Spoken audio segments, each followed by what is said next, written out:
পাচ্ছেন যারা আটকে পড়েছিলেন তাদেরকে পাঁজাকোলা করে বাইরে বের করে আনা হচ্ছে। স্থানীয় মানুষজন তারা ভিড় জমিয়েছেন আর এখন আগুন নেভানোর কাজ কিন্তু চালাচ্ছে দমকল। দাউ দাউ করে এভাবেই হঠাৎই জ্বলতে শুরু করে বহুতলের এই 3 তলার অংশটি। এই ফ্ল্যাটের মধ্যে যারা ছিলেন সবাইকেই বের করে আনা হচ্ছে। কি ঘটনা হচ্ছে? গ্যাস সিলিন্ডার আমাদের লেগে ধরবে গ্যাস সিলিন্ডার।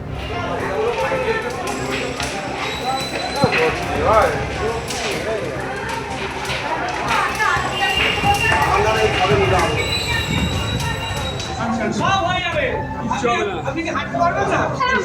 পারবেন না, আস্তে আস্তে নামুন। আস্তে আস্তে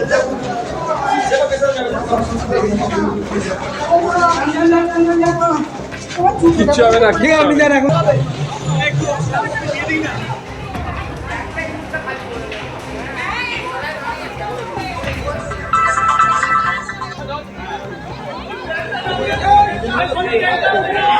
এই মুহূর্তে ছবি আপনারা দেখতে পাচ্ছেন, ইতিমধ্যেই বহুতল থেকে 8 জনকে উদ্ধার করা হয়েছে। তবে এখনো একেবারে ছবিতে স্পষ্ট দেখা যাচ্ছে কিভাবে কালো ধোঁয়ায় ঢেকে রয়েছে ওই বিল্ডিংটি। শুধুমাত্র 3rd ফ্লোরে যেখানে এই আগুন লেগেছে তার উপরের ফ্লোরগুলি একেবারে পুরো কালো ধোঁয়ায় ঢেকে রয়েছে, যার ফলে এখনো ভেতরে কেউ কোনোভাবে আটকে রয়েছে কিনা সেটাই কিন্তু এই মুহূর্তে নিশ্চিত করার কাজ চলছে।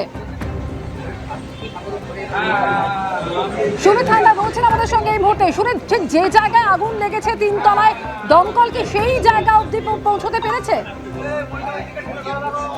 একদমই এই মুহূর্তে যেটা জানা যাচ্ছে, দমকল কর্মীরা যে ফ্ল্যাটে আগুন লেগেছিল সেইখানে পৌঁছাতে পেরেছে এবং তাতে জল ঢেলে আগুন নেভানোর কাজ তারা সম্পন্ন করেছে এবং আগুন তারা এখন পুরোপুরি নিয়ন্ত্রণে বলে জানা যাচ্ছে। আগুন আর ছড়িয়ে পড়ার সম্ভাবনা নেই, তবে লুকোনো যে পকেট ফায়ারগুলো আছে সেগুলো থেকে যদি আগুন ছড়িয়ে যাতে না পড়ে সেইটা দমকলের পক্ষ থেকে দেখা যাচ্ছে। জল ঢেলে কিন্তু বাকি আগুনকে নিভিয়ে ফেলার চেষ্টা করছে। তবে যেটা সবচেয়ে চিন্তার বিষয় হচ্ছে যে ওই যে আবাসন পুরো কালো ধোঁয়া কিন্তু এখনো ভরে আছে এবং যখন আগুন লেগেছিল কালো ধোঁয়া চারদিকে ছড়িয়ে যায়, দাউ দাউ করে জ্বলতে থাকে, চারপাশটা পুরো আগুন গ্রাস করে নেয় এবং সেই পরিস্থিতি থেকে কিন্তু এই যে বিষাক্ত কালো ধোঁয়া সেখান থেকে কেউ অসুস্থ হয়ে পড়ে আটকে আছে কিনা সেইটা দেখার কাজ চলছে। ওই আবাসনের অন্যান্য যেসব ওপরের দিকে যে ফ্ল্যাটগুলোতে তারা বাসিন্দারা তারা আটকে পড়েছে কিনা সেটাই কিন্তু দেখা হচ্ছে।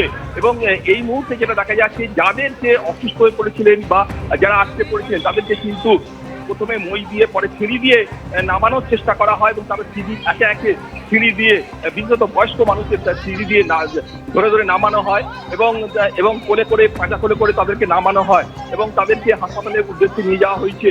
এবং এই অপারেশনে কিন্তু দমকল কর্মীদের সঙ্গে স্থানীয় বাসিন্দারাও তারাও কিন্তু হাত লাগিয়েছেন বলে জানা গেছে।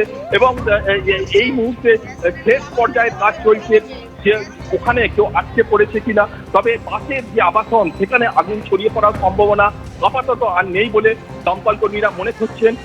এবং যেটা জানা যাচ্ছে যে এই আগুন কি কারণে লাগলো, এই আগুন নেভানোর পর পুরো অপারেশন শেষ করার পর সেটা খতিয়ে দেখা হবে। প্রাথমিকভাবে যেটা মনে করা হচ্ছে ইলেকট্রিক্যাল শর্ট সার্কিট থেকেও আগুন লাগতে পারে বলে প্রাথমিকভাবে মনে করা হচ্ছে। তবে আগুন নেভানোর পর এবং বাসিন্দাদের উদ্ধার করার পর কিন্তু এই পুরো জিনিসটা তারা খতিয়ে দেখবে বলে দমকল আধিকারিকরা জানিয়েছে। তবে এই মুহূর্তে উদ্ধার কাজ চলছে। ধন্যবাদ সুনীল। এবিপি আনন্দ এগিয়ে থাকে, এগিয়ে রাখে।